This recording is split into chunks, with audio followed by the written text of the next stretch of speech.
हाँ जी दोस्तों, कल हैगा 9वीं जमात का यानी कि 12 तरीक ਨੂੰ कल ठीक है पंजाबी ए ਦਾ पेपर। ਤਾਂ ਸਾਡੇ ਕੋਲ ਇੱਕ ਇਹ ਪ੍ਰੀਖਿਆਵਾਂ ਸਤੰਬਰ 2023 ਦਾ ਪੰਜਾਬੀ ਏ ਦਾ ਪੇਪਰ ਪਹੁੰਚਿਆ ਵਾ 9ਵੀਂ ਜਮਾਤ ਦਾ। ਅਸੀਂ ਪੂਰਾ ਹੀ ਇਸ ਨੂੰ ਸੋਲਵ ਕਰ ਚੁੱਕੇ ਹਾਂ ਤੇ ਹੁਣ ਚਲੋ ਤੁਹਾਡੀ ਚੰਗੀ ਤਰ੍ਹਾਂ ਤਿਆਰੀ ਕਰਾ ਦਿੰਦੇ ਹਾਂ। ਵੈਰੀ ਇੰਪੋਰਟੈਂਟ ਇਹ ਪ੍ਰਸ਼ਨ ਉੱਤਰ है गया। तो पहला प्रश्न सुंदर लिखाई लिए राखवा रखा गया वा। अगर तुम्हारी सुंदर लिखाई होगी तो 5 नंबर ਤੁਹਾਨੂੰ मिल जाएंगे। दूसरा प्रश्न, सारे प्रश्न लाजमी हैं। पहला प्रश्न देखो, विसाखी के मेले वाले दिन किहड़ी फसल पक जाती है? ठीक है जी, तो यदा आंसर तुम देख सकते हो, यदा आंसर आ जाएगा कणक। ठीक है जी, तो पहले का आंसर की आ गया कणक। तो दूसरा अपना प्रश्न की इत्थे दूसरा प्रश्न है कि वगदे पानी कविता किसदी रचना है? ठीक है जी, तो यदा आंसर आ जाएगा डॉक्टर दीवान सिंह काले पानी। ठीक है जी, तो यदा आंसर तुहाडा ये आ जाएगा। तीसरा प्रश्न, गली विच सब तो पहला कौन आया? ठीक है जी, तो गली दे विच सब तो पहला जिहड़ा हैगा छाबड़ी वाला आया। अगला प्रश्न, गली विच हो गया सवड्डे किन्ने प्रकार दे हुंदे हन? ठीक है जी, तो यदा आंसर आ जाएगा दोस्तों कई प्रकार दे। ठीक है। अगला प्रश्न, ज्योति किहड़ी जमात विच पढ़दा सी? तो यदा आंसर आ जाएगा ज्योति जिहड़ा हैगा वा केजी जमात दे विच पढ़दा सी। अगला प्रश्न, कि बशीरो की किहड़ी गल मशहूर सी? ठीक है जी, तो बशीरो की जिहड़ी हैगी फुटबॉल की किक की आह जिहड़ी गल सी मशहूर सी काफ़ी ज़्यादा। ठीक है जी। अगला अपना प्रश्न की इत्थे, हाँ जी, सुदर्शन ने किहड़ी जमात पास जिहड़ी हैगी कीती? तो यदा आंसर चलो आपां देखते हैं, सुदर्शन ने जिहड़ी हैगी किहड़ी जमात पास की? तो 10वीं। ठीक है जी। अगला अपना प्रश्न की इत्थे, हाँ जी, परत आउण तक एकांगी के किन्ने दृश्य हैं?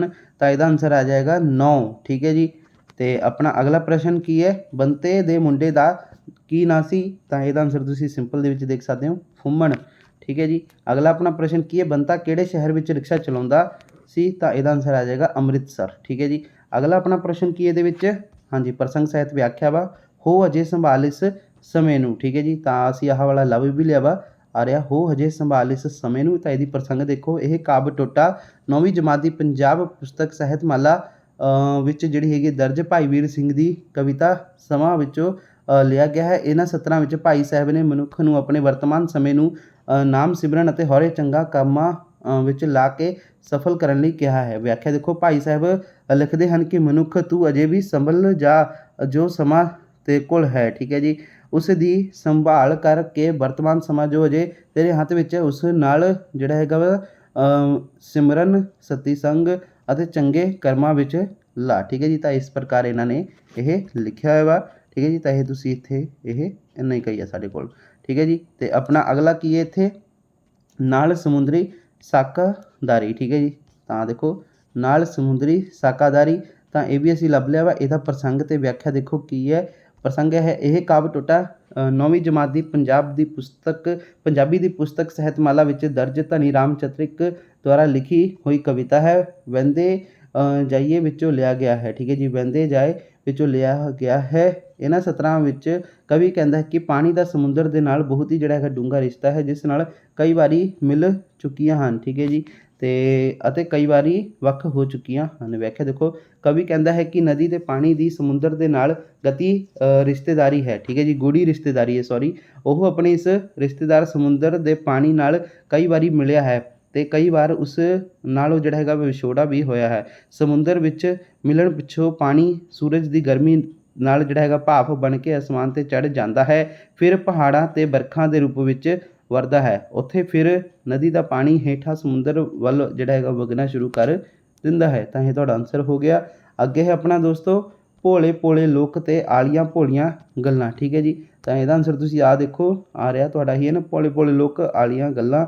ਤਾਂ ਦੇਖੋ ਇਹ ਕਾਵਿ ਟੁੱਟਾ 9ਵੀਂ ਜਮਾਤ ਦੀ ਪੰਜਾਬ ਦੀ ਪੁਸਤਕ ਸਾਹਿਤਮਾਲਾ ਵਿੱਚ ਦਰਜ ਪ੍ਰੋਫੈਸਰ ਪੂਰਨ ਸਿੰਘ ਦੁਆਰਾ ਲਿਖੀ ਹੋਈ ਹੀ ਕਵਿਤਾ ਪੰਜਾਬ ਦੇ ਮਸ਼ਹੂਰ, ਠੀਕ ਹੈ ਜੀ, ਹਾਂਜੀ, ਮਜ਼ਦੂਰ ਵਿੱਚੋਂ ਲਿਆ ਗਿਆ ਹੈ। ਇਹਨਾਂ ਸਤਰਾਂ ਵਿੱਚ ਕਵੀ ਪੰਜਾਬ ਦੇ ਮਜ਼ਦੂਰਾਂ ਦੇ ਸੁਭਾਅ, ਸਾਫ਼ ਦਿਲ, ਭੋਲੇ ਮਨ, ਗਰੀਬੀ, ਬੇਪਰਵਾਹੀ ਅਤੇ ਸਬਰ ਸੰਤੋਖੀ ਵਰਗੇ ਗੁਣਾਂ ਦੀ ਪ੍ਰਸ਼ੰਸਾ ਕਰਦੇ ਹੋਏ ਜੋ ਉਸਦੇ ਦਿਲ ਨੂੰ ਠਰਦੇ ਹਨ।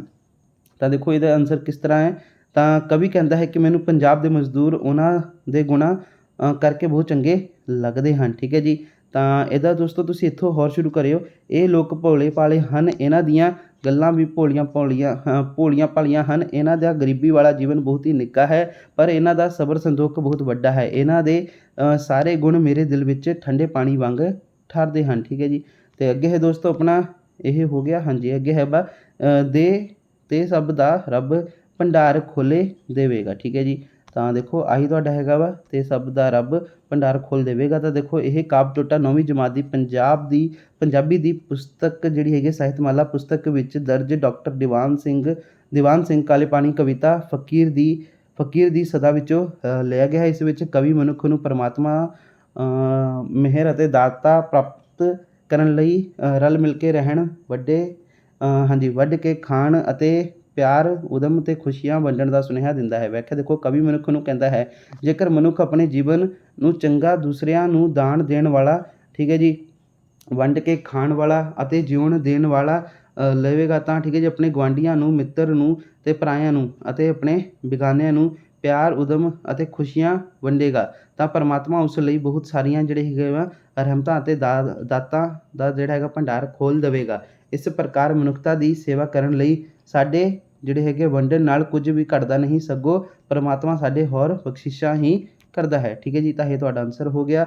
ਅੱਗੇ ਦੋਸਤੋ ਕੋਈ ਇੱਕ ਕੇਂਦਰੀ ਭਾਵ ਲਿਖੋ, ਇੱਕ ਪਿਆਲਾ ਪਾਣੀ ਜਾਂ ਫਿਰ ਟੁਕੜੀ ਜੱਗ ਤੋਂ ਨਿਆਰੀ। ਠੀਕ ਹੈ ਜੀ। ਤਾਂ ਚਲੋ ਦੇਖਦੇ ਹਾਂ। ਸਭ ਤੋਂ ਪਹਿਲਾਂ ਇੱਕ ਪਿਆਲਾ ਪਾਣੀ ਵਾਲਾ ਆਪਾਂ ਦੇਖਦੇ ਹਾਂ। ਤਾਂ ਦੇਖੋ ਇੱਕ ਪਿਆਲਾ ਪਾਣੀ ਵਾਲਾ, ਜੇਕਰ ਸੰਕਟ ਦੀ ਸਥਿਤੀ ਵਿੱਚ ਪਾਣੀ ਦੇ ਇੱਕ ਪਿਆਲੇ ਦੀ ਕੀਮਤ ਅਕਬਰ ਵਰਗੇ ਬਾਦਸ਼ਾਹ ਦਾ ਸਮੁੱਚਾ ਰਾਜ ਹੋ ਸਕਦੀ ਹੈ, ਤਾਂ ਬੰਦਾ ਉਸ ਪਰਮਾਤਮਾ ਦੁਆਰਾ ਪ੍ਰਾਪਤ ਬਖਸ਼ਿਸ਼ਾਂ ਦਾ ਮੁੱਲ ਪਾਉਣ ਦੇ ਸਮਰਥ ਨਹੀਂ ਹੈ, ਜਿਹੜਾ ਕਿ ਉਸ ਨੂੰ ਅਣਮਿਣਿਆ ਅਤੇ ਅਣਤੋਲਿਆ ਪਾਣੀ ਮੁਫਤ ਵਿੱਚ ਹੀ ਦੇ ਰਿਹਾ ਹੈ। ਠੀਕ ਹੈ ਜੀ। ਤੇ ਅਗਲਾ ਹੈਗਾ ਆਪਣਾ ਇਹਦੇ ਨਾਲ ਹੀ ਟੁਕੜੀ ਜੱਗ ਤੋਂ ਨਿਆਰੀ। ਠੀਕ ਹੈ ਜੀ। ਤਾਂ ਚਲੋ ਦੇਖਦੇ ਹਾਂ ਟੁਕੜੀ ਜੱਗ ਤੋਂ ਨਿਆਰੀ। ਟੁਕੜੀ ਜੱਗ ਤੋਂ ਨਿਆਰੀ ਕਵਿਤਾ ਭਾਈ ਵੀਰ ਸਿੰਘ ਦੀ ਰਚਨਾ ਹੈ। ਭਾਈ ਵੀਰ ਸਿੰਘ ਆਧੁਨਿਕ ਪੰਜਾਬੀ ਕਵਿਤਾ ਦੇ ਮੋਢੀ ਕਵੀ ਵੀ ਹਨ। ਠੀਕ ਹੈ ਜੀ। ਆਪਣੇ ਛੋਟੀਆਂ ਕਵਿਤਾਵਾਂ ਵੱਖ-ਵੱਖ ਤੋਲ ਤੁਕਾਂਤ ਅਤੇ ਛੰਦਾਂ ਵਿੱਚ ਲਿਖ ਕੇ ਪੰਜਾਬੀ ਕਵਿਤਾ ਵਿੱਚ ਨਵਾਂ ਨਿਖਾਰ ਲਿਆਂਦਾ ਹੈ। ਇਸ ਕਵਿਤਾ ਵਿੱਚ ਭਾਈ ਵੀਰ ਸਿੰਘ ਨੇ ਕਸ਼ਮੀਰ ਦੀ ਸੁੰਦਰਤਾ ਦਾ ਜਿਹੜਾ ਹੈਗਾ ਵਰਣਨ ਕੀਤਾ ਹੈ। ਇਸ ਦਾ ਕੇਂਦਰੀ ਭਾਵ ਹੇਠ ਲਿਖੇ ਅਨੁਸਾਰ ਹੈਗਾ ਵਾ। ਦੇਖਦੇ ਹਾਂ ਦੋਸਤੋ। ਚਲੋ ਤਾਂ ਦੋਸਤੋ ਦੇਖੋ ਕੇਂਦਰੀ ਭਾਵ ਕਿਸ ਪ੍ਰਕਾਰ ਹੈ। ਕਸ਼ਮੀਰ ਦੀ ਧਰਤੀ ਦੁਨੀਆ ਭਰ ਵਿੱਚ ਮਿਆਰੀ ਥਾਂ ਹੈ।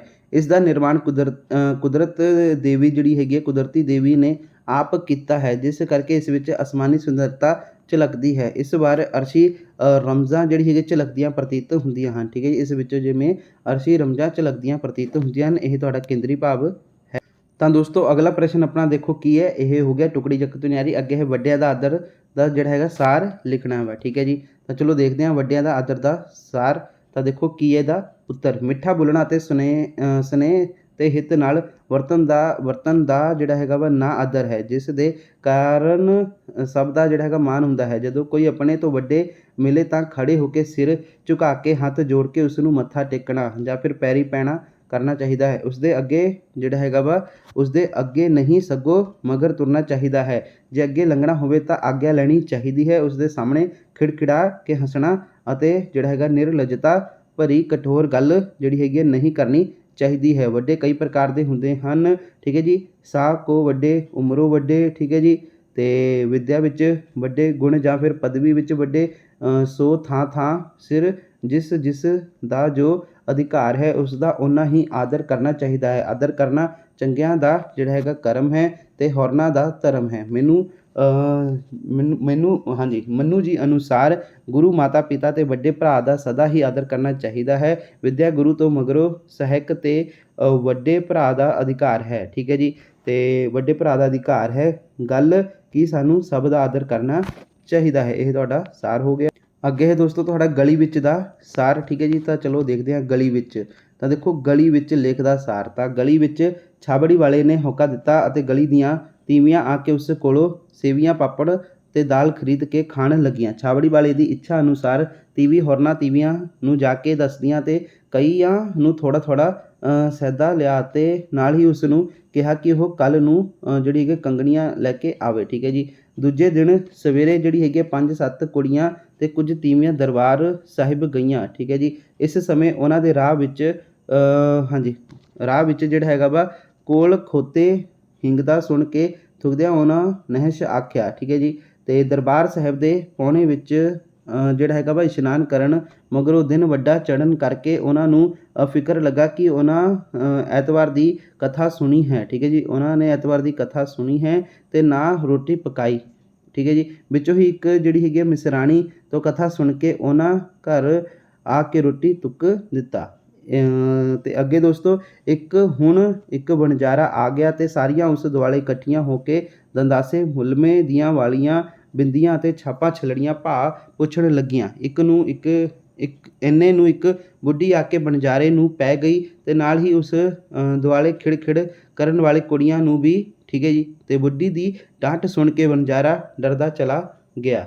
ਠੀਕ ਹੈ ਜੀ। ਇੱਕ ਫਿਰ ਜਿਹੜਾ ਹੈਗਾ ਗਲੀ ਵਿੱਚ ਇੱਕ ਜਿਹੜੀ ਹੈਗੀ ਆ ਹਾਂਜੀ ਪੁੱਤਰੀ ਵਾਲੇ ਪਾਂਡੇ ਆ ਕੇ ਪੱਤਰੀ ਵਾਲੇ ਠੀਕ ਹੈ ਜੀ ਪੱਤਰੀ ਵਾਲੇ ਪਾਂਡੇ ਆ ਕੇ ਇੱਕ ਤੀਵੀ ਨੂੰ ਭਰਮਾ ਲਿਆ ਅਤੇ ਉਸ ਨੂੰ ਆਪਣਾ ਹੱਥ ਦਿਖਾਉਣ ਲੱਗ ਪਈ। ਠੀਕ ਹੈ ਜੀ। ਫਿਰ ਇੱਧਰ ਉੱਧਰ ਦੀਆਂ ਮਾਰ ਕੇ ਉਸ ਨੂੰ ਕਿਹਾ ਕਿ ਉਸਦੇ ਪੁੱਤਰ ਮੁੱਲੇ ਨੇ ਛੇਤੀ ਵਿਆਹ ਹੋ ਜਾਣਾ ਹੈ। ਉਸਦੀ ਪੁੱਤਰੀ ਕਹਿੰਦੀ ਹੈ ਕਿ ਉਸ ਨੂੰ ਥੋੜ੍ਹਾ ਜਿਹਾ ਤੇਲ ਧਨ ਤਾਂ ਕੱਪੜਾ ਕੁਝ ਤੇ ਚਾਂਦੀ ਜਿਹੜਾ ਹੈਗਾ ਵਾ ਆਪਣੇ ਸਿਰ ਨਾ ਛੁਆ ਕੇ ਦੇਵੇ। ਠੀਕ ਹੈ ਜੀ। ਆਪਣੇ ਸਿਰ ਨਾਲ ਛੁਆ ਕੇ ਦੇਵੇ ਫਿਰ ਉਸੇ ਦੇ ਸਾਰੇ ਹੀ ਜਿਹੜੇ ਹੈਗੇ ਦਲਿੰਦਰ ਦੂਰ ਹੋ ਜਾਣਗੇ। ਮੁੱਲੇ ਦੀ ਮਾਂ ਇਹ ਸਭ ਕੁਝ ਦੇਣ ਮਗਰੋਂ ਜਿਹੜਾ ਹੈਗਾ ਹੋਰਨਾਂ ਗੁਆਂਢਣਾਂ ਨੂੰ ਸੱਦ ਲਿਆਈ ਜਿਨ੍ਹਾਂ ਦੇ ਪ੍ਰਸ਼ਨਾਂ ਉੱਤਰ ਦਿੰਦਿਆਂ ਜਿਹੜਾ ਹੈਗਾ ਵਾ ਠੀਕ ਹੈ ਜੀ ਪਾਂਡਾ ਇੱਧਰ ਉੱਧਰ ਦੀਆਂ ਮਾਰ ਕੇ ਠੀਕ ਹੈ ਕਿਸੇ ਦਾ ਜਿਹੜਾ ਹੈਗਾ ਵਾ ਮਾਰ ਕੇ ਤੇ ਅੱਗੇ ਕਿਸੇ ਦਾ ਭਲਾ ਕਿਸੇ ਦਾ ਛਾਪ ਠੀਕ ਹੈ ਜੀ ਕਿਸੇ ਦੇ ਕੰਨ ਦੀ ਵਾਲੀ ਤੇ ਕਿਸੇ ਦੀ ਚਾਦਰ ਤੇ ਕਿਸੇ ਦੀ ਕੁੜਤੀ ਲੈ ਆਪਣੇ ਰਾਹ ਪੈ ਗਿਆ। ਤਾਂ ਇਹ ਤੁਹਾਡਾ ਆਨਸਰ ਹੋ ਗਿਆ।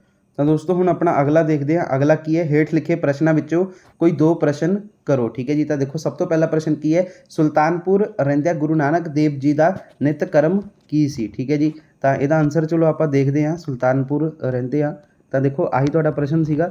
ਤਾਂ ਇਹਦਾ ਆਨਸਰ ਇਸ ਪ੍ਰਕਾਰ ਹੈ ਸੁਲਤਾਨਪੁਰ ਰਹਿੰਦਿਆਂ ਗੁਰੂ ਜੀ ਨੇ ਹਰ ਰੋਜ਼ ਸੰਗਤ ਨਾਲ ਲੰਗਰ ਪ੍ਰਸ਼ਾਦਾ ਛਕਦੇ ਸਨ। ਰਾਤ ਨੂੰ ਸਭ ਨਾਲ ਮਿਲ ਕਰ ਕੀਰਤਨ ਕਰਦੇ ਸਨ। ਇੱਕ ਪਹਿਰ ਰਾਤ ਰਹਿੰਦੀ ਨੂੰ ਜਿਹੜਾ ਹੈਗਾ ਗੁਰੂ ਜੀ ਦਰਿਆ ਉੱਤੇ ਜਾ ਕੇ ਇਸ਼ਨਾਨ ਕਰਦੇ ਸਨ। ਜਦੋਂ ਸਵੇਰ ਹੁੰਦੀ ਤਾਂ ਉਹ ਕੱਪੜੇ ਪਾ ਕੇ ਤਿਲਕ ਲਗਾ ਕੇ ਦਫ਼ਤਰ ਵਿੱਚ ਮੋਦੀ ਖਾਨੇ ਦਾ ਹਿਸਾਬ ਲਿਖਣ ਬੈਠ ਜਾਂਦੇ ਸਨ। ਠੀਕ ਹੈ ਜੀ। ਤਾਂ ਇਹ ਤੁਹਾਡਾ ਆਨਸਰ ਹੋ ਗਿਆ।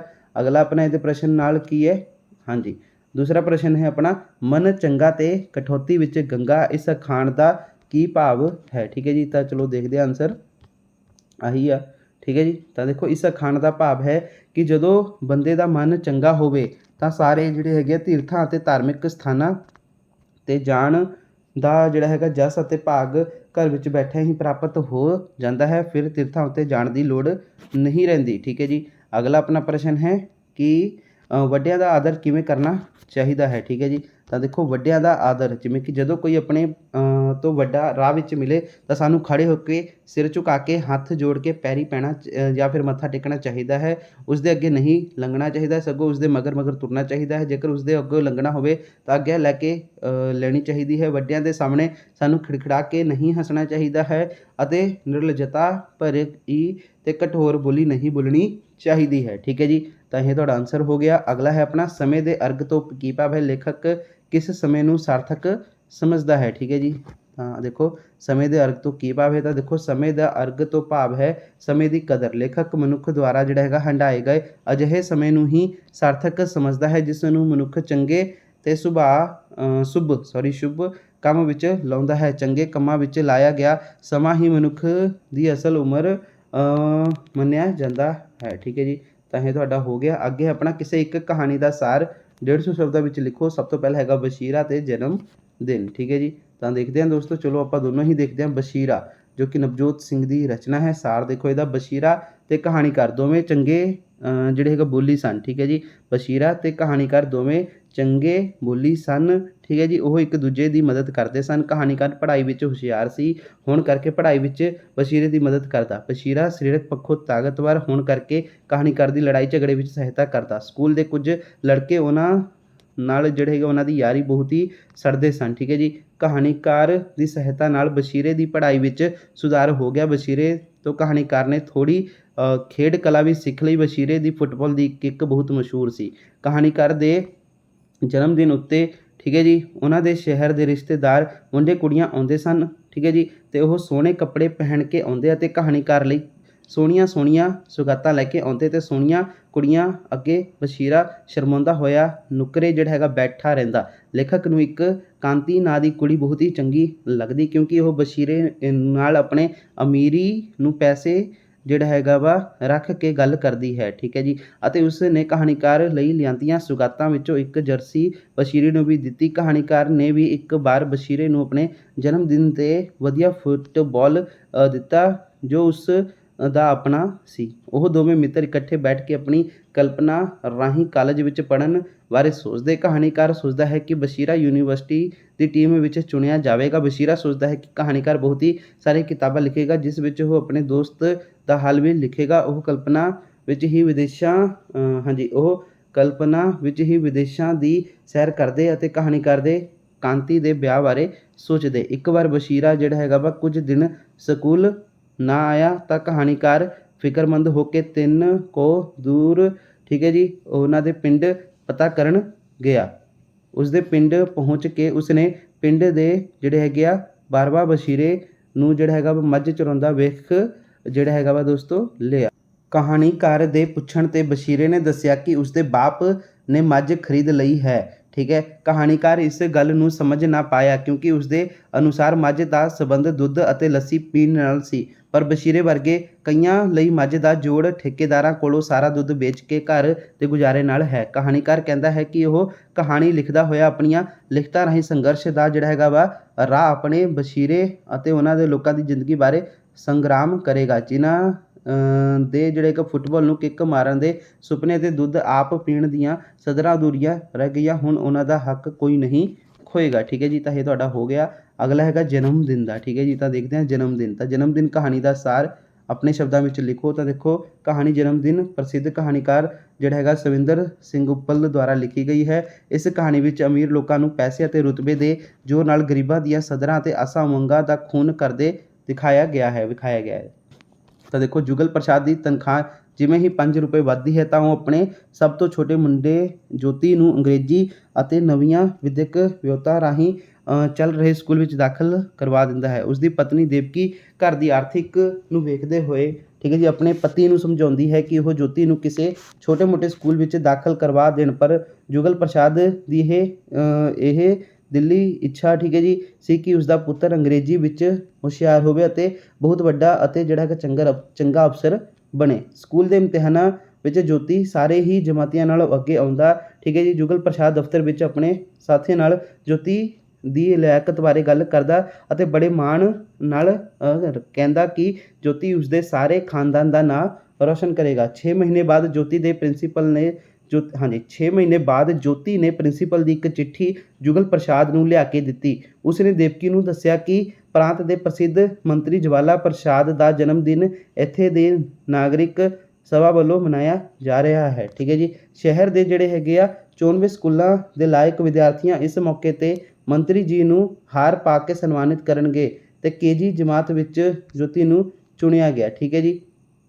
ਅਤੇ ਜੋਤੀ ਨੇ ਇਸ ਸਮਾਗਮ ਵਿੱਚ ਖਾਸ ਤਰ੍ਹਾਂ ਦੇ ਕੱਪੜੇ ਪਾਉਣੇ ਸਨ ਜਿਸ ਵਿੱਚ ਚਿੱਟੀ ਕਮੀਜ਼, ਚਿੱਟੀ ਨਿੱਕਰ ਅਤੇ ਜੁਰਾਬਾਂ ਅਤੇ ਇੱਕ ਸੁਨਹਿਰੀ ਹਾਰ ਸ਼ਾਮਿਲ ਸੀ। ਇਹ ਸੁਣ ਕੇ ਦੇਵਕੀ ਸੋਚਾਂ ਵਿੱਚ ਪੈ ਜਾਂਦੀ ਹੈ ਕਿ ਇਹਨਾਂ ਲਈ ਪੈਸਾ ਕਿੱਥੋਂ ਆਉਣਗੇ, ਠੀਕ ਹੈ ਜੀ। ਦੇਵਕੀ ਆਪਣੀ ਧੀ ਗੁੱਡੀ ਦੀ ਬੁਗਣੀ ਵਿੱਚੋਂ 7.5 ਅਤੇ ਜੋਤੀ ਦੀ ਬੁਗਣੀ ਵਿੱਚ 12 ਆਨੇ ਕੱਢ ਲਿਆਂਦੀ ਹੈ। ਜੁਗਲ ਪ੍ਰਸਾਦ ਆਪਣੇ ਦੋਸਤ ਤੋਂ 3 ਰੁਪਏ ਲੈ ਆਉਂਦਾ ਹੈ ਅਤੇ ਬਾਜ਼ਾਰੋਂ ਸਮਾਨ ਵੀ ਲੈ ਆਉਂਦਾ ਹੈ। ਜੋਤੀ ਲਈ ਨਵੇਂ ਕੱਪੜੇ ਵੀ ਤਿਆਰ ਕਰਾਉਂਦਾ ਹੈ, ਠੀਕ ਹੈ ਜੀ। ਉਸਨੇ ਅਖਬਾਰ ਦੇ ਫੋਟੋ ਅਤੇ ਆਪਣਾ ਗ੍ਰਾਫਰ ਨਾਲ ਜੋੜੀ ਜੋਤੀ ਦੀ ਹਾਰ ਪਾਉਣ ਦੀ ਫੋਟੋ ਲੈਣ ਲਈ ਗੱਲ ਵੀ ਪੱਕੀ ਕਰ ਲਈ ਸੀ। ਜੁਗਲ ਪ੍ਰਸਾਦ ਨੇ ਬੜੀ ਹੀ ਕੋਸ਼ਿਸ਼ ਕੀਤੀ ਕਿ ਉਸ ਨੂੰ ਵੀ ਜਿਹੜਾ ਹੈਗਾ ਸੱਦਾ ਪੱਤਰ ਮਿਲ ਜਾਵੇ, ਪਰ ਉਹ ਅਸਫਲ ਰਿਹਾ। ਐਤਵਾਰ ਨੂੰ ਘਰਦਿਆਂ ਨੇ ਜੋਤੀ ਨੂੰ ਪ੍ਰਿੰਸੀਪਲ ਵੱਲ ਭੇਜ ਦਿੱਤਾ ਅਤੇ ਸ਼ਾਮ ਨੂੰ ਉਸਨੇ ਮੁੜ ਆਉਣ ਦੀ ਉਡੀਕ ਕਰਨ ਲੱਗ ਕੇ ਉਹ ਆਪਣੀ ਜ਼ੁਬਾਨੀ ਸਮਾਗਮ ਦਾ ਸਾਰਾ ਹੱਲ ਸੁਣਾਵੇ, ਠੀਕ ਹੈ ਜੀ। ਪ੍ਰਿੰਸੀਪਲ ਜਦ ਜੋਤੀ ਨਾਲ ਜੁਗਲ ਪ੍ਰਸਾਦ ਦੇ ਘਰ ਪਹੁੰਚੀ ਤਾਂ ਉਹ ਜਿਹੜਾ ਹੈਗਾ ਵਾ ਬਹੁਤ ਹੀ ਜਿਹੜਾ ਹੈਗਾ ਵਾ ਫਖਰ ਮਹਿਸੂਸ ਕਰਦਾ। ਪਰ ਪ੍ਰਿੰਸੀਪਲ ਜਿਹੜਾ ਹੈਗਾ ਅਫਸੋਸ ਜਤਾਉਂਦਾ ਹੋਇਆ ਕਹਿੰਦਾ ਕਿ ਜੋਤੀ ਨੂੰ ਹਾਰ ਪਹਿਨਾਉਣ ਦਾ ਮੌਕਾ ਨਹੀਂ ਮਿਲਿਆ ਕਿਉਂਕਿ ਸੇਠ ਲਖਪਤ ਰਾਏ ਨੇ ਜੋਤੀ ਦੀ ਥਾਂ ਆਪਣੇ ਪੁੱਤਰ ਦਾ ਨਾਂ ਸਕੂਲ ਦੇ ਚੇਅਰਮੈਨ ਨੂੰ ਕਹਿ ਕੇ ਬਦਲਵਾ ਲਿਆ ਸੀ। ਇੰਨੀ ਗੱਲ ਕਹਿ ਕੇ ਪ੍ਰਿੰਸੀਪਲ ਚਲੀ ਗਈ। ਜੁਗਲ ਪ੍ਰਸਾਦ ਦੀਆਂ ਅੱਖਾਂ ਵਿੱਚ ਲਹੂ ਤਰ ਆਇਆ। ਉਹ ਕਹਿੰਦਾ ਕਿ ਅੱਜ ਉਸ ਮੰਤਰੀ ਦਾ ਜਨਮ ਦਿਨ ਨਹੀਂ, ਮੇਰਾ ਜਨਮ ਦਿਨ ਹੈ। ਮੇਰੀ ਸੁੱਤੀ ਜ਼ੁਰਤ ਅਤੇ ਦਲੇਰੀ ਦਾ ਜਨਮ ਦਿਨ ਹੈ। ਮੈਂ ਵੇਖਾਂਗਾ ਕਿ ਕੋਈ ਗਰੀਬ ਦੀਆਂ ਸਦਰਾਂ ਅਤੇ ਉਮੀਦਾਂ ਦੀ ਜਿਹੜੀ ਹੈਗੀ ਆ ਲਤਾੜਨ ਦੀ ਜ਼ਰੂਰਤ ਕਰੇਗਾ, ਠੀਕ ਹੈ ਜੀ। ਤਾਂ ਇੱਥੇ ਤੁਹਾਡਾ ਇਹ ਹੋ ਗਿਆ, ਇਹ ਇੱਥੇ ਹੀ ਸਮਾਪਤ ਹੋ ਗਿਆ ਤੁਹਾਡਾ। ठीक है जी। तो हुण अपना अगला प्रश्न देखो इहदे विच की है, हेठ लिखे प्रश्नों के उत्तर दिओ। तो देखो लेखक नूं अपना नावल लिखण समय किहड़ियां-किहड़ियां औकड़ां दा सामना करना पिया, ठीक है जी। तो देखो इहदा आंसर इस प्रकार है, तो एक तां पासे हाँ जी, एक तां पैसे वेले हत्थ तंग होण करके लेखक नूं धर्मशाला विच अपनी मनपसंद थां जिहड़ी हैगी आ मॉकलैंड गंज दी किसे होटल विच जाके रहण दी थां किसे गुमनाम मुहल्ले विच अपने दोस्त दे घर रुकना पिया। दूजा जिस मुहल्ले विच ओह रुकिया उत्थे दी सफाई सेविका बड़ी ही गुस्सेखोर ते झगड़ालू सुभाਅ वाली सी, ठीक है जी। ते ओह गली विच किसे नाल भी जिहड़ा हैगा वा हाँ जी, किसे नाल भी जिहड़ा हैगा वा आदा लादी रखदी सी, ठीक है जी। आदा लाई रखदी सी। मुहल्ले दे लोकां दी एक गल बदले ओह चार सुणाउंदी सी, जिस रौले रप्पे कारण लेखक नूं नावल लिखण विच मुश्किल आ रही सी। ਅੱਗੇ ਹੈ ਆਪਣਾ ਪ੍ਰਸ਼ਨ, ਕੱਲੋ ਨੇ ਲੇਖਕ ਨੂੰ ਕਿਹੜੀ ਸੁਗਾਤ ਭੇਟ ਕੀਤੀ? ਤਾਂ ਇਹਦਾ ਆਨਸਰ ਆਹ ਰਿਹਾ, ਕੱਲੋ ਨੇ ਲੇਖਕ ਨੂੰ ਅੰਬਾਂ ਦੀ ਟੋਕਰੀ ਸੁਗਾਤ ਵਜੋਂ ਭੇਟ ਕੀਤੀ। ਉਹ ਅੰਬ ਲੇਖਕ ਦੀ ਪਤਨੀ ਲਈ ਭੇਜਣਾ ਚਾਹੁੰਦੀ ਸੀ, ਠੀਕ ਹੈ ਜੀ। ਅਤੇ ਆਪਣਾ ਅਗਲਾ ਪ੍ਰਸ਼ਨ, ਤੀਰਕਾਲਾ ਨੂੰ ਸਾਰਾ ਟੱਬਰ ਕਿਸ ਗੱਲ ਦੀ ਉਡੀਕ ਕਰ ਰਿਹਾ ਸੀ? ਤਾਂ ਇਹਦਾ ਆਨਸਰ ਤੁਸੀਂ ਆਹ ਦੇਖ ਸਕਦੇ ਹੋ, ਆ ਰਿਹਾ ਤੀਰਕਾਲਾ ਨੂੰ ਜੁਗਲ ਪ੍ਰਸਾਦ ਦਾ ਸਾਰਾ ਪਰਿਵਾਰ ਜੋਤੀ ਦੇ ਸਮਾਗਮ ਵਿੱਚ ਵਾਪਸ ਆਉਣ ਤੱਕ ਦਾ ਇੰਤਜ਼ਾਰ ਕਰ ਰਿਹਾ ਸੀ, ਤਾਂ ਜੋ ਉਹ ਉਹਦੇ ਮੂੰਹੋਂ ਸਮਾਗਮ ਵਿੱਚ ਪ੍ਰਾਪਤ ਹੋਏ ਮਾਣ ਨੂੰ ਜਿਹੜਾ ਹੈਗਾ ਵਾ ਵਿਸਥਾਰ ਨਾਲ ਸੁਣ ਸਕਣ, ਠੀਕ ਹੈ ਜੀ। ਤਾਂ ਇਹ ਤੁਹਾਡਾ ਆਨਸਰ ਹੋ ਗਿਆ। ਅੱਗੇ ਫੁੱਟਬਾਲ ਖੇਡ ਰਹੇ ਬਸ਼ੀਰੇ ਨੂੰ ਦੇਖ ਕੇ ਲੇਖਕ ਕੀ ਮਹਿਸੂਸ ਕਰਦਾ ਹੈ, ਠੀਕ ਹੈ ਜੀ। ਤਾਂ ਦੇਖੋ ਫੁੱਟਬਾਲ ਖੇਡਦੇ ਹੋਏ ਬਸ਼ੀਰੇ ਦੀ ਫੁੱਟਬਾਲ ਦੀ ਖੇਡ ਦੀ ਪ੍ਰਸ਼ੰਸਾ ਕਰਦੇ ਹੋਏ ਲੋਕਾਂ ਨੂੰ ਸੁਣ ਕੇ ਲੇਖਕ ਖੁਸ਼ੀ ਨਾਲ ਮਹਿਸੂਸ ਕਰਦਾ ਹੋਇਆ ਲੋਕ ਕਹਾਣੀਕਾਰ ਦੀਆਂ ਤਾਰੀਫਾਂ ਹੀ ਕਰ ਰਹੇ ਸਨ। ਜਿਸ ਦਿਨ ਫੁੱਟਬਾਲ ਦਾ ਮੈਚ ਹੁੰਦਾ ਉਸ ਦਿਨ ਉਹ ਆਪਣੇ ਆਪ ਵਿੱਚ ਮਿਉਂਦਾ ਨਹੀਂ ਸੀ, ਠੀਕ ਹੈ ਜੀ। ਅੱਗੇ ਆਪਣਾ ਹੈ ਦੋਸਤੋ, ਕਿਸੇ ਇੱਕ ਪਾਤਰ ਦਾ ਜਿਹੜਾ ਹੈਗਾ ਵਾ ਪਾਤਰ ਚਿੱਤਰਨ ਕਰੋ, ਠੀਕ ਹੈ ਜੀ। ਕਿਸ਼ਨਦੇਈ ਜੋ ਕਿ ਗਊ ਮੁਖਾ ਸ਼ੇਰਮੁਖਾ ਦਾ ਵਾ, ਠੀਕ ਹੈ ਜੀ। ਅਤੇ ਆਪਣਾ ਬਜ਼ੁਰਗ ਜੋ ਕਿ ਪਰਤ ਆਉਣ ਤੱਕ ਦਾ ਇਕਾਂਗੀ ਦਾ ਵਾ ਪਾਤਰ। ਤਾਂ ਸਭ ਤੋਂ ਪਹਿਲਾਂ ਕਿਸ਼ਨਦੇਈ ਦਾ ਆਪਾਂ ਦੇਖਦੇ ਹਾਂ, ਕਿਸ਼ਨਦੇਈ, ਠੀਕ ਹੈ ਜੀ। ਤਾਂ ਦੇਖੋ ਕਿਸ਼ਨਦੇਈ ਦਾ ਪਾਤਰ ਚਿੱਤਰਣ, ਠੀਕ ਹੈ ਜੀ। ਜਾਣ ਪਛਾਣ, ਕਿਸ਼ਨਦੇਈ ਗਊ ਮੁਖਾ ਸ਼ੇਰਮੁਖੀ ਇਕਾਂਗੀ ਦਾ ਜਿਹੜਾ ਹੈਗਾ ਵਾ ਮਹੱਤਵਪੂਰਨ ਪਾਤਰ ਹੈ। ਉਹ ਅਧਖੜ ਉਮਰ ਦੀ ਵਿਧਵਾ ਔਰਤ ਹੈ। ਉਸਦਾ ਪਹਿਰਾਵਾ ਸਾਦਾ ਹੈ। ਉਸਦੇ ਘਰ ਕਮਰੇ ਦੀ ਸਜਾਵਟ ਤੋਂ ਪਤਾ ਲੱਗਦਾ ਹੈ ਕਿ ਉਹ ਦਰਮਿਆਨੇ ਮੇਲ ਦੇ ਘਰਾਣੇ ਨਾਲ ਸੰਬੰਧ ਰੱਖਦੀ ਹੈ। ਇਕਾਂਗੀਕਾਰ ਨੇ ਉਸਦੇ ਪਾਤਰ ਰਾਹੀਂ ਸਰਨ ਸਿੰਘ ਦਲਾਲ ਦੇ ਚੁਸਤ ਚਲਾਕ, ਢੀਠ, ਬੇਸ਼ਰਮ ਅਤੇ ਖੁਦਗਰਜ਼, ਝੂਠੀ ਅਪਣਤ ਜ਼ਾਹਰ ਕਰਨ ਵਾਲੇ ਗੱਲਾਂ ਦਾ ਖੱਟਿਆ ਖਾਣ ਵਾਲੇ ਚਰਿੱਤਰ ਨੂੰ ਖੂਬ ਸਫਲਤਾ ਨਾਲ ਉਗਾੜਿਆ ਹੈ। ਕਿਸ਼ਨਦੇਈ ਦੇ ਚਰਿੱਤਰ ਵਿੱਚ ਅਸੀਂ ਹੇਠ ਲਿਖੇ ਗੁਣ ਦੇਖਦੇ ਹਾਂ। ਤਾਂ ਕਿਸ ਤਰ੍ਹਾਂ ਦਾ ਹੈ? ਸਫਾਈ ਪਸੰਦ ਆ। ਇਕਾਂਗੀ ਵਿੱਚ ਆਰੰਭ ਹੋਣ ਸਮੇਂ ਹੀ ਉਹ ਸਟੇਜ ਉੱਪਰ ਕਮਰੇ ਦੀਆਂ ਚੀਜ਼ਾਂ ਅਤੇ ਫਰਨੀਚਰ ਆਦਿ ਸਫਾਈ ਕਰਦੀ ਨਜ਼ਰ ਆਉਂਦੀ ਹੈ। ਅੱਗੇ ਹੈ ਦੋਸਤੋ ਆਪਣਾ, ਤੁਸੀਂ ਇਸ ਨੂੰ ਪੂਰਾ ਪੜ੍ਹ ਲਿਓ, ਮੈਂ ਥੋੜ੍ਹਾ ਹੀ ਪੜ੍ਹ ਰਿਹਾ ਵਾ, ਪੂਰਾ ਇਸ ਨੂੰ ਪੜ੍ਹ ਲਿਓ। ਅਤੇ ਅੱਗੇ ਆਪਣਾ ਸੂਝਵਾਦੀ ਰੁਚੀਆਂ ਵਾਲੀ, ਠੀਕ ਹੈ ਜੀ। ਉਹ ਸੂਝਵਾਦੀ ਰੁਚੀਆਂ ਦੀ ਮਾਲਕ ਹੈ। ਉਸਨੇ ਆਪਣਾ ਮਕਾਨ ਬੜੀ ਰੀਝ ਨਾਲ ਬਣਵਾਇਆ ਹੈ ਅਤੇ ਆਪ ਉਹ ਕੋਲ ਖੜੀ ਰਹਿ ਕੇ ਫਰਸ਼ ਪੁਆਏ ਹਨ, ਠੀਕ ਹੈ ਜੀ।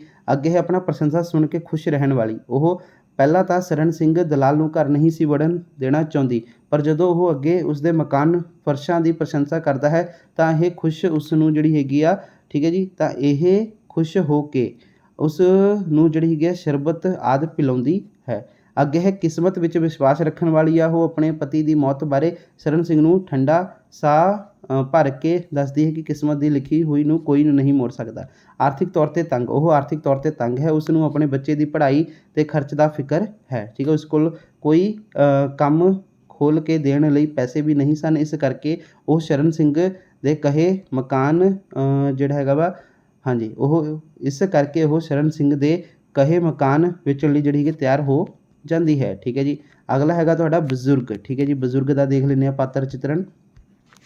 ਤਾਂ ਦੇਖੋ ਦੋਸਤੋ, ਬਜ਼ੁਰਗ ਪੰਜਾਬਾ ਦਾ ਪਾਤਰ ਚਿੱਤਰਣ, ਜਾਣ ਪਛਾਣ, ਠੀਕ ਹੈ ਜੀ। ਪੰਜਾਬਾ ਪਰਤ ਆਉਣ ਤੱਕ ਇਕਾਂਗੀ ਦਾ ਜਿਹੜਾ ਹੈਗਾ ਵਾ ਮਹੱਤਵਪੂਰਨ ਪਾਤਰ ਹੈ। ਉਹ ਸੱਜਣ ਅਤੇ ਸੁਰਿੰਦਰ ਦਾ ਪਿਤਾ ਹੈ। ਉਹ ਆਪਣੇ ਘਰ ਵਿੱਚ ਹੋ ਰਹੇ ਕਲੇਸ਼ ਤੋਂ ਤੰਗ ਆ ਕੇ ਆਪਣਾ ਘਰ ਬਾਰ ਜ਼ਮੀਨ ਜਾਇਦਾਦ ਆਪਣੇ ਦੋਹਾਂ ਮੁੰਡਿਆਂ ਨੂੰ ਵੰਡ ਦਿੰਦਾ ਹੈ ਅਤੇ ਉਹ ਆਪਣੇ ਘਰ ਦੇ ਪਿੱਛੇ ਬਣੇ ਢਾਰੇ ਵਿੱਚ ਰਹਿੰਦਾ ਹੈ, ਠੀਕ ਹੈ ਜੀ। ਅੱਡ ਅੱਡ ਹੋਏ ਘਰਾਂ ਵਿੱਚ ਨਹੀਂ ਜਾਣਾ ਚਾਹੁੰਦਾ ਹੈ, ਠੀਕ ਹੈ ਜੀ। ਅਤੇ ਜਿੰਦਾਤ ਅਤੇ ਦੀਪਾ ਉਸਦੇ ਪੋਤਰੇ ਹਨ, ਠੀਕ ਹੈ ਜੀ। ਉਸਦੇ ਚਰਿੱਤਰ ਵਿੱਚ ਹੇਠ ਲਿਖੇ ਗੁਣ ਹਨ। ਬੇਵਸੀ ਆਦਮੀ, ਠੀਕ ਹੈ ਜੀ। ਜਿਹੜਾ ਬਜ਼ੁਰਗ ਪੰਜਾਬਾ ਵਾ ਉਹ ਇੱਕ ਬੇਵਸੀ ਆਦਮੀ ਆ। ਪੰਜਾਬਾ ਇੱਕ ਬੇਵਸ ਆਦਮੀ ਹੈ। ਉਹ ਆਪਣੀਆਂ ਨੂੰਹਾਂ ਦੀ ਹਰ ਰੋਜ਼ ਲੜਾਈ ਤੋਂ ਤੰਗ ਆ ਕੇ, ਜਿਸ ਕਰਕੇ ਪੰਜਾਬਾ ਬਹੁਤ ਹੀ ਦੁਖੀ ਹੁੰਦਾ ਹੈ, ਠੀਕ ਹੈ ਜੀ। ਅੱਗੇ ਮਿਹਨਤੀ ਆਦਮੀ, ਪੰਜਾਬਾ ਇੱਕ ਮਿਹਨਤੀ ਆਦਮੀ ਹੈ। ਉਸਨੇ ਹੀ ਬੜੀ ਹੀ ਮਿਹਨਤ ਨਾਲ ਘਰ ਬਣਾਇਆ ਹੈ, ਠੀਕ ਹੈ ਜੀ। ਅੱਗੇ ਘਰ ਦੀ ਵੰਡ ਤੋਂ ਦੁਖੀ, ਹਾਂਜੀ, ਪੰਜਾਬੀ ਨੇ ਭਾਵੇਂ ਘਰ ਤੋਂ ਕਲੇਸ਼ ਤੰਗ ਆ ਕੇ ਆਪਣਾ ਘਰ ਤੇਜ ਮੀਨ ਵੰਡ ਦਿੱਤੀ, ਠੀਕ ਹੈ ਜੀ, ਪਰ ਉਹ ਇਸ ਵੰਡ ਤੋਂ ਬਹੁਤ ਹੀ ਦੁਖੀ ਹੈ। ਵੰਡ ਨਾਲ ਸਮਝੌਤਾ ਨਾ ਕਰਨ ਵਾਲਾ, ਠੀਕ ਹੈ ਜੀ, ਭਾਵੇਂ ਪੰਜਾਬੀ ਆਪਣੇ ਘਰ ਦੀ ਵੰਡ ਕਰ ਦਿੰਦਾ ਹੈ, ਪਰ ਉਸ ਦਾ ਜਿਹੜਾ ਹੈਗਾ ਮਨ ਇਸ ਨਾਲ ਸਮਝੌਤਾ ਨਹੀਂ ਕਰਦਾ ਹੈ ਕਿ ਇਸ ਕਰਕੇ ਜਦੋਂ ਉਹ ਬਿਮਾਰ ਹੁੰਦਾ ਹੈ ਤਾਂ ਉਸ ਦੇ ਦੋਵੇਂ ਪੁੱਤਰ ਉਸ ਨੂੰ ਆਪਣੇ ਘਰ ਚੱਲਣ ਲਈ ਆਖਦੇ ਹਨ, ਪਰ ਉਹ ਅੱਡ-ਅੱਡ ਹੋਏ ਘਰਾਂ ਵਿੱਚ ਨਹੀਂ ਜਾਣਾ ਚਾਹੁੰਦਾ ਹੈ। ਅਖੀਰ ਵਿੱਚ ਦੀਪੇ ਤੇ ਜਿੰਦੇ ਦੇ ਸਮਝਾਉਣ 'ਤੇ ਬਾਪੂ ਜਿਹੜਾ ਹੈਗਾ ਵਾ ਮਕਾਨ ਹਾਲਤ ਹਾਂਜੀ, ਮਾਲਕ ਕੀ ਲਿਖਿਆ ਦੋਸਤੋ, ਬਾਪੂ ਦੀ ਜਿਹੜੀ ਹੈਗੀ ਹੈ ਮਾਨਸਿਕ ਹਾਲਤ ਹੋਊਗਾ ਇੱਥੇ ਹੋਏ ਮੁੜ ਜਿਹੜਾ ਹੈਗਾ ਘਰ ਨੂੰ ਇਕੱਠਾ ਕਰ ਲੈਂਦੇ ਹਨ, ਠੀਕ ਹੈ ਜੀ। ਅਤੇ ਬਜ਼ੁਰਗ ਪੰਜਾਬਾਂ ਉੱਤੇ ਹਾਂਜੀ, ਕੀ ਲਿਖਿਆ ਦੋਸਤੋ, ਬਜ਼ੁਰਗ ਪੰਜਾਬਾ ਉੱਠ ਕੇ ਜਿਹੜਾ ਹੈਗਾ ਵਾ ਪ੍ਰਕਾਰ ਬਜ਼ੁਰਗ ਪੰਜਾਬਾ ਇੱਕ ਮਿਹਨਤੀ ਬੇਬਸ ਤੇ ਘਰ ਦੀ ਵੰਡ ਤੋਂ ਦੁਖੀ ਵਿਅਕਤੀ ਹੈ, ਠੀਕ ਹੈ ਜੀ। ਤਾਂ ਇਹ ਤੁਹਾਡਾ ਇਸ ਨੂੰ ਆਹ ਜਿਹੜਾ ਲਿਖਿਆ ਹੈ ਨਾ ਲਾਈਨ, ਇਹਦੇ ਵਿੱਚ ਥੋੜ੍ਹਾ ਜਿਹਾ ਕਨਫਿਊਜ਼ਨ ਜੀ ਲਾਈਨ ਆ, ਠੀਕ ਹੈ ਜੀ। ਤਾਂ ਇਸ ਨੂੰ ਤੁਸੀਂ ਆਪਣੀ ਬੁੱਕ ਜਾਂ ਗਾਈਡ ਤੋਂ ਕਰ ਲੈਣਾ ਵਾ। ਇਹ ਤੁਹਾਡਾ ਹੋ ਗਿਆ ਦੋਸਤੋ। ਹੁਣ ਆਪਣਾ ਅਗਲਾ ਦੇਖਦੇ ਹਾਂ, ਅਗਲਾ ਕੀ ਆਇਆ ਵਾ। ਹਾਂਜੀ, ਅਗਲਾ ਦੋਸਤੋ ਤੁਹਾਡਾ ਇਹ ਵਾਰਤਾਲਾਪ ਦੇ ਪ੍ਰਸ਼ਨ ਨੇ, ਠੀਕ ਹੈ ਜੀ। ਤਾਂ ਦੇਖੋ ਇੱਥੇ ਸੁੱਖ ਤਾਂ ਮੈਂ ਵਾਕਿਆ ਹੀ ਨਹੀਂ ਪਾਇਆ ਜਦੋਂ ਸੁਦਰਸ਼ਨ ਦਾ ਬਾਊ ਗੁਜ਼ਰਿਆ, ਅਜੇ ਮਕਾਨ ਬਣਿਆ ਸਾਲ ਵੀ ਨਹੀਂ ਸੀ ਹੋਇਆ। ਇਕਾਂਗੀ ਦਾ ਨਾਂ ਕੀ ਹੈ? ਇਕਾਂਗੀ ਦੇ ਲੇਖਕ ਦਾ ਨਾਂ ਕੀ ਹੈ? ਸੁਦਰਸ਼ਨ ਦੇ ਬਾਊ ਨੂੰ ਗੁਜ਼ਰਿਆ ਕਿੰਨੇ ਕੁ ਸਾਲ ਹੋ ਚੁੱਕੇ ਸਨ, ਠੀਕ ਹੈ ਜੀ। ਤਾਂ ਦੇਖੋ ਇਕਾਂਗੀ ਦਾ ਨਾਮ ਹੈਗਾ ਵਾ ਗਊਮੁਖਾ ਸ਼ੇਰਮੁਖਾ, ਅਤੇ ਕਿਸ ਦੀ ਰਚਨਾ ਹੈ? ਗੁਰਸ਼ਰਨ ਸਿੰਘ ਜਸੂਜਾ ਜੀ, ਠੀਕ ਹੈ ਜੀ। ਤਾਂ 2 ਪ੍ਰਸ਼ਨ ਹੋ ਗਏ। ਅੱਗੇ ਸੁਦਰਸ਼ਨ ਦੇ ਬਾਊ ਨੂੰ ਗੁਜ਼ਰਿਆ ਕਿੰਨੇ ਕੁ ਸਾਲ ਹੋ ਚੁੱਕੇ ਹਨ? ਤਾਂ ਬਹੁਤ ਹੀ ਜ਼ਿਆਦਾ ਸਾਲ ਹੋ ਚੁੱਕੇ ਹਨ, ਜਦੋਂ ਕਿ ਉਹ 8 ਸਾਲ ਦਾ ਸੀਗਾ ਉਸਦੇ ਬਾਪੂ ਗੁਜ਼ਰ ਗਏ ਸਨ, ਠੀਕ ਹੈ ਜੀ। ਅੱਗੇ ਦੋਸਤੋ ਆਹ ਜਿਹੜਾ ਦੂਸਰੇ ਵਾਲਾ ਹੈ ਇਹ ਸਾਨੂੰ ਲੱਭਿਆ ਨਹੀਂ। ਅਗਰ ਤੁਸੀਂ ਜਿਨ੍ਹਾਂ ਨੂੰ ਇਹਨਾਂ ਦਾ ਆਨਸਰ ਪਤਾ ਨੇ ਕਮੈਂਟ ਬਾਕਸ ਦੇ ਵਿੱਚ ਤੁਸੀਂ ਦੱਸ ਦਿਓ, ਠੀਕ ਹੈ ਜੀ। ਇਹ ਸਾਨੂੰ ਲੱਭਿਆ ਨਹੀਂ, ਠੀਕ ਹੈ ਜੀ। ਅੱਗੇ ਦੋਸਤੋ ਕੋਈ 3 ਪ੍ਰਸ਼ਨ ਕਰੋ। ਤਾਂ ਦੇਖੋ ਇਹਦੇ ਵਿੱਚ ਸਭ ਤੋਂ ਪਹਿਲਾ ਪ੍ਰਸ਼ਨ ਕੀ ਇੱਥੇ, ਬੰਤੇ ਦੇ ਪਿਓ ਦੀ ਮੌਤ ਕਿਵੇਂ ਹੋਈ? ਬੰਤੇ ਦੇ ਪਿਓ ਦੀ ਮੌਤ ਕਿਵੇਂ ਹੋਈ, ਠੀਕ ਹੈ ਜੀ। ਤਾਂ ਦੇਖੋ ਬੰਤੇ ਦੇ ਪਿਓ ਸਿਰ ਕਰਜ਼ਾ ਸੀ ਜਿਸ ਨੂੰ ਉਹ ਉਤਾਰ ਨਾ ਸਕਿਆ। ਇਸ ਫਿਕਰ ਵਿੱਚ, ਠੀਕ ਹੈ ਜੀ, 2 ਸਾਲ ਘੁਲਦਾ ਰਿਹਾ ਅਤੇ ਅੰਤ ਵਿੱਚ ਉਸਦੀ ਮੌਤ ਹੋ ਗਈ, ਠੀਕ ਹੈ ਜੀ। ਅਗਲਾ ਕੀ ਹੈ ਆਪਣਾ, ਹਾਂਜੀ, ਬੰਤੇ ਨੇ ਚਪੜਾਸੀ ਦੀ ਨੌਕਰੀ ਕਿਉਂ ਛੱਡ ਦਿੱਤੀ? ਤਾਂ ਦੇਖੋ ਆਨਸਰ ਇਹਦਾ, ਬੰਤੇ ਨੇ ਚਪੜਾਸੀ ਦੀ ਨੌਕਰੀ ਕਿਉਂ ਛੱਡ ਦਿੱਤੀ? ਬੰਤੇ ਤੋਂ ਸਾਬ ਘਰ ਦੇ ਨਿੱਕੇ ਮੋਟੇ ਕੰਮ ਵੀ ਕਰਾਉਂਦਾ। ਇੱਕ ਦਿਨ ਸਾਬ ਦੀ ਪਤਨੀ ਨੇ ਬੰਤੇ ਨੂੰ ਕੱਪੜੇ ਧੋਣ ਲਈ ਕਿਹਾ ਤਾਂ ਉਸ ਨੇ ਇਨਕਾਰ ਕਰ ਦਿੱਤਾ, ਠੀਕ ਹੈ ਜੀ। ਇਸ ਗੱਲ ਕਰਕੇ ਸਾਬ ਉਸ ਉੱਤੇ ਬਹੁਤ ਹੀ ਕੜਕਿਆ, ਠੀਕ ਹੈ ਜੀ। ਉਹ ਸਭ ਅਣਖੀ ਬੰਤੇ ਨੇ ਸਹਿਣ ਨਾ ਕੀਤਾ ਅਤੇ ਚਪੜਾਸੀ ਦੀ ਨੌਕਰੀ ਛੱਡ ਦਿੱਤੀ, ਠੀਕ ਹੈ ਜੀ। ਅਗਲਾ ਪ੍ਰਸ਼ਨ, ਬੰਤੇ ਨੇ ਇਹ ਹੋ ਗਿਆ, ਇਹ ਵੀ ਹੋ ਗਿਆ। ਹਾਂ, ਤਾਨਪੁਰੇ ਵਾਲੀ ਕੁੜੀ ਜਲੰਧਰ ਕੀ ਕਰਨ ਗਈ ਸੀ? ਤਾਂ ਦੇਖੋ ਤਾਨਪੁਰੇ ਵਾਲੀ ਕੁੜੀ ਜਲੰਧਰ ਰੇਡੀਓ ਸਟੇਸ਼ਨ ਉੱਤੇ ਨਵੇਂ ਸਾਲ ਦੇ ਸੰਬੰਧ ਵਿੱਚ ਪ੍ਰੋਗਰਾਮ ਪੇਸ਼ ਕਰਨ ਲਈ ਗਈ ਸੀ, ਠੀਕ ਹੈ। ਅਗਲਾ ਆਪਣਾ ਪ੍ਰਸ਼ਨ ਹੈ, ਜਲਿਆਂਵਾਲੇ ਬਾਗ ਦੀ ਖੂਨੀ ਸਾਕੇ ਬਾਰੇ ਬੰਤੇ ਦੇ ਕੀ ਵਿਚਾਰ ਹਨ? ਤਾਂ ਦੇਖੋ ਦੋਸਤੋ ਜਲਿਆਂਵਾਲੇ ਬਾਗ ਵੱਲ ਜਾਂਦਿਆਂ ਬੰਤੇ ਦੇ ਮਨ ਵਿਚਾਰ ਆਉਂਦੇ ਹਨ ਕਿ ਅੱਜ ਤੋਂ 50 ਸਾਲ ਪਹਿਲਾਂ ਅੰਗਰੇਜ਼ਾਂ ਨੇ ਬਹੁਤ ਹੀ ਸਾਰੇ ਦੇਸ਼ ਭਗਤਾਂ ਉੱਤੇ ਜਿਹੜੇ ਹੈਗੇ ਗੋਲੀਆਂ ਨਾਲ ਭੁੰਨ ਕੇ ਸ਼ਹੀਦ ਕਰ ਦਿੱਤੇ ਸਨ। ਉਸ ਨੂੰ ਜਿਹੜਾ ਹੈਗਾ ਵਾ ਬਾਗ ਵਿਚਲੇ ਖੂਹ ਵਿੱਚ ਡਿੱਗ ਕੇ ਸ਼ਹੀਦ ਹੋਣ ਵਾਲਿਆਂ ਦੀਆਂ ਅਤੇ ਕੰਧਾਂ 'ਤੇ ਲੱਗੇ ਗੋਲੀਆਂ ਦੇ ਨਿਸ਼ਾਨਾਂ ਦੀ ਯਾਦ ਵੀ ਆਉਂਦੀ ਹੈ, ਠੀਕ ਹੈ। ਅਤੇ ਅਗਲਾ ਆਪਣਾ ਪ੍ਰਸ਼ਨ ਕਿ ਇੱਥੇ ਬੰਤੇ ਦੀ ਸਵੇਰ 6 ਵਜੇ ਕਿੱਥੇ ਪਹੁੰਚਣ ਦਾ ਪ੍ਰੋਗਰਾਮ ਸੀ ਅਤੇ ਕਿਉਂ, ਠੀਕ ਹੈ ਜੀ। ਤਾਂ ਇਹਦਾ ਆਨਸਰ ਦੇਖੋ ਆ ਰਿਹਾ, ਬੰਤੇ ਦੇ ਸਵੇਰ ਦੇ 6 ਵਜੇ ਕਿੱਥੇ ਪਹੁੰਚਣ ਦਾ ਪ੍ਰੋਗਰਾਮ ਸੀ ਅਤੇ ਕਿਉਂ? ਤਾਂ ਦੇਖੋ ਬੰਤੇ ਦਾ ਸਵੇਰੇ 6 ਵਜੇ ਸਟੇਸ਼ਨ 'ਤੇ ਪਹੁੰਚਣ ਦਾ ਪ੍ਰੋਗਰਾਮ ਸੀ। ਪੂਰੇ 6 ਵਜੇ ਕਾਲਕਾ ਮੇਲ ਆ ਜਾਂਦੀ ਹੈ, ਠੀਕ ਹੈ ਜੀ। ਬੰਤੇ ਨੂੰ ਰਿਕਸ਼ੇ 'ਤੇ ਬੈਠਣ ਵਾਲੀਆਂ ਸਵਾਰੀਆਂ ਮਿਲ ਜਾਂਦੀਆਂ ਸੀ।